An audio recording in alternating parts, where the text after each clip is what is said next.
हाय दोस्तों, आज हम देखेंगे कि किस तरह से प्राइम फैक्टराइजेशन इस मेथड से हम जो नंबर हमें दिया है वो परफेक्ट स्क्वायर है या नहीं ये चेक करेंगे। ओके, तो यहाँ पर हमें क्या करना है, हमें देखना है कि ये नंबर परफेक्ट स्क्वायर है या नहीं, और कौन सी मेथड यूज़ करना है हमें, using by the prime factorization, using prime factorization. Okay, तो सबसे पहले क्या करना है कि हमें इस नंबर के प्राइम फैक्टर्स निकालने हैं। प्राइम फैक्टर निकालने के लिए आप सभी को पता है किस तरह से निकाले जाते हैं। देखो 1936 मैं ऐसे लिखता हूँ, आपने भी इसी तरह से लिखना है। And use the divisibility test now. See the last digit of this number 1936 यानी कि 1936, इसका लास्ट डिजिट कौन सा है, यूनिट प्लेस 6 है, इवन है, तो हम उसको 2 से डिवाइड कर सकते हैं। तो मैंने क्या किया, यहाँ पर 2 से नंबर को डिवाइड किया। 2 से डिवाइड करने के बाद क्या मिलता है मुझे, 2 9 ज़ा 18, 2 9 ज़ा 18, ये एक रिमाइंडर बचता है, तो ये नंबर बन गया 13। 2 6 ज़ा 12 और एक रिमाइंडर मिल गया, नंबर बन गया अभी 16, और 2 8 ज़ा 16। ओके, तो नंबर कौन सा बन गया मुझे, मेरे पास 968। Again this number is divisible by 2, therefore I am writing here 2, 2 4 ज़ा 8, 2 8 ज़ा 16 and 2 4 ज़ा 8 again I can divide it by 2। इस नंबर को मैं फिर से 2 से डिवाइड कर सकता हूँ, तो मैंने डिवाइड किया 2 से, मुझे क्या मिलेगा यहाँ पर 2 2 ज़ा 4, 2 4 ज़ा 8 and 2 2 ज़ा 4 यानी कि 242। फिर से डिवाइड होता है क्योंकि यूनिट प्लेस 2 है, तो divide by 2, I am getting here 1 2 1। Now check, last digit is 1, it is not divisible by 2। Then go to the test of 3। 1 + 2 + 1 4, the sum of the all digit is 4, therefore it cannot be divisible by 3। 5 से वो divisible नहीं होगा because unit place is not 0 और 5। 7 से हम करके देखेंगे तो 7 से भी वो डिविजिबल नहीं है। ऐसे अगर हम करते गए तो हमें ये मिलता है कि 11 it can be divisible bye 11।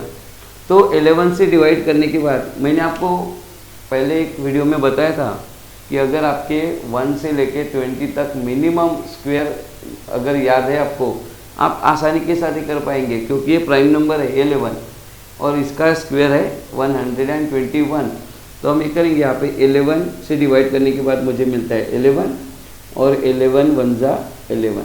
तो I am find out all this prime factor है। इसके बाद क्या करना है मुझे, मैं लिखता हूँ यहाँ पर 1936 equal to 2 multiplied by 2 multiplied by 2 multiplied by 2 multiplied by 11 and multiplied by 11। My next step is, because I want to find out whether the given number is square number और नॉट। स्क्वायर नंबर के बारे में मैंने पहले ही आपको बोला था और आपको भी पता होगा, when we multiply the number by itself we get the square.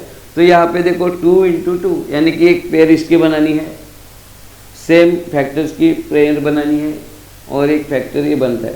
तो clearly all the prime factors can be group into equal, ये किसके कौन से ग्रुप बन गए, This all the prime factor can be grouped in the pairs of equal factor।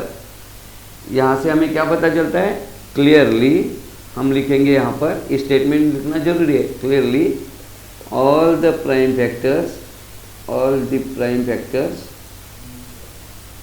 can be grouped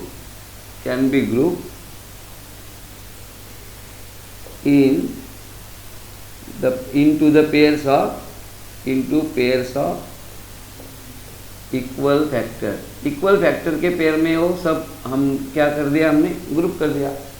and therefore अगर ऐसी situation है तो हम बोल सकते हैं कि the given number is a perfect square and therefore 1936 is a perfect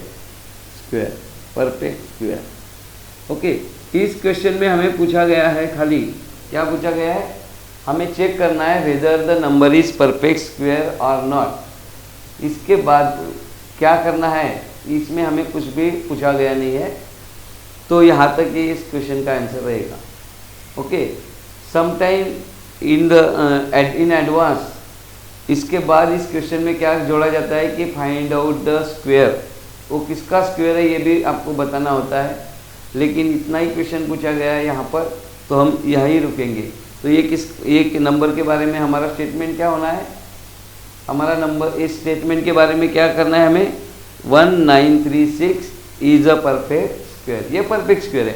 वैसे ही हम क्या करेंगे, अभी सेकंड एक एग्जांपल लेंगे।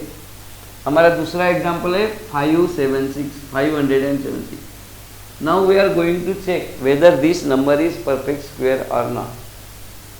मेथड हमारी सेम है, 576 लास्ट मतलब यूनिट प्लेस का डिजिट जो है वो 2 है, सॉरी इट इज़ अ 6, तो 6 इज डिविजिबल बाय 2, तो हम क्या करेंगे यहाँ पर 2 से डिवाइड करेंगे, 2 2 जा 4, 2 8 जा 16 एंड 2 8 जा 16।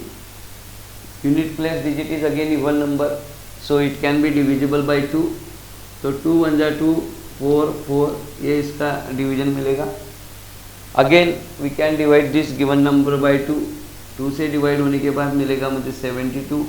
Again I can divide by 2, 36 को भी मैं 2 से डिवाइड कर सकता हूँ। ओके, 36 को डिवाइड करने के बाद मुझे मिलता है 18 को 2 से डिवाइड किया तो मिलेगा 9, और 9 को डिवाइड किया तो मिलता है 3, और 3 1 जा 3। ये थोड़े से मैंने फास्टली लिया है टाइम को बचाने के लिए, आपको आसानी के साथ, बहुत सिंपल डिवीजन है इसलिए मैंने कर दिया। हमें लास्ट क्या करना है, 576, एक इसके फैक्टर्स है इसके 2 मल्टीप्लाइड बाई 2 मल्टीप्लाई, देखो कितना काउंट कर सकते हैं आप, 1 pair, second pair, third pair, मतलब 6 टाइम मल्टीप्लिकेशन है। 2 multiplied by 2 multiplied by 2 multiplied by 2 multiplied by 2 multiplied by 3 multiplied by 3। जब हम उसके पेयर करेंगे तो क्या मिलता है मुझे, इतने पेयर मिलते हैं, 2 मल्टीप्लाइड बाई 2, 1 2 3 4 पेयर मिलते हैं, और कोई भी नंबर अभी बचा नहीं है। तो clearly all the prime factors can be group into the equal pairs of prime factor, तो इक्वल ग्रुप हो गए उनके। और जब इक्वल ग्रुप होते हैं उनके पेयर, उनके ग्रुप, खाली ग्रुप नहीं होते चाहिए, ग्रुप किसके चाहिए, पेयर्स ऑफ इक्वल फैक्टर, ये पेयर है। ऐसे अगर होता है तो इस सिचुएशन में हम कह सकते हैं कि 576 is a perfect square. Okay, तो क्लियरली लिखना है statement, clearly all the prime factors can be group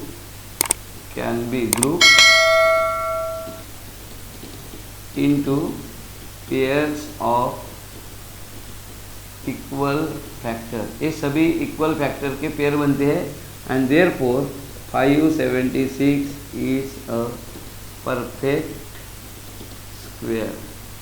okay, perfect square है, अगर पेयर में नहीं रहते तो क्या होता, it is not a perfect square. दोनों भी एग्जाम्पल फॉर्चुनेटली क्या आ गए यहाँ पर, परफेक्ट स्क्वायर के आ गए। अगर यहाँ पर एक पेयर नहीं बनती है या एक नंबर लेफ्ट हो रहता है, अनपेयर्ड रहता है, तो सिंपली हम क्या बोल सकते हैं उसको कि the given number is not a perfect square. तो I hope that you must be understand this topic. See you in the next time.